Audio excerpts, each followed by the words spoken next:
दैनिक जीवन में क्रोध की वजह से कई बार बने बनाए काम बिगड़ जाते हैं। कभी कभी हमें दूसरों की वजह से क्रोध आ जाता है। ऐसी स्थिति में भी धैर्य नहीं खोना चाहिए, हमें बुद्धिमानी से काम करना चाहिए। शिवजी और रावण से जुड़ा एक प्रसंग प्रचलित है। इस प्रसंग में रावण ने कैलाश पर्वत उठाने की कोशिश की थी, लेकिन शिवजी ने उस समय क्रोध नहीं किया, बल्कि धैर्य बनाए रखा और रावण को सबक भी सिखा दिया। रावण को अपनी शक्ति पर बहुत घमंड था। वह शिवजी का परम भक्त था। रावण सोने की लंका में रहता था और शिवजी कैलाश पर्वत पर। एक दिन रावण ने सोचा कि उसके आराध्य देव शिवजी को भी सोने की लंका में ही रहना चाहिए। ये सोचकर रावण कैलाश पर्वत की ओर निकल पड़ा।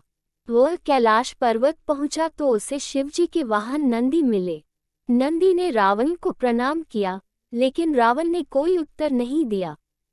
नंदी ने फिर उससे बात की तो रावण ने उसका अपमान करते हुए कहा कि वह शिवजी को लंका ले जाने के लिए आया है। नंदी ने कहा, भगवान को उनकी इच्छा के विरुद्ध कोई भी कहीं नहीं ले जा सकता।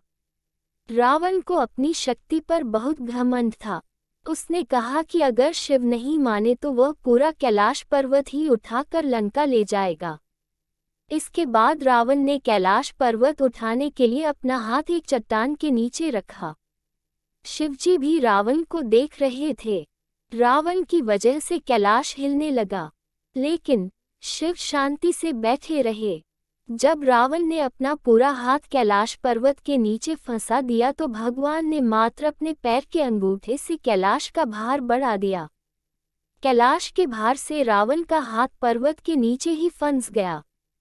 तब रावण ने शिवजी को प्रसन्न करने के लिए शिव तांडव स्तोत्र की रचना की, जिसे सुनकर शिवजी प्रसन्न हुए और उन्होंने उसे मुक्त कर दिया।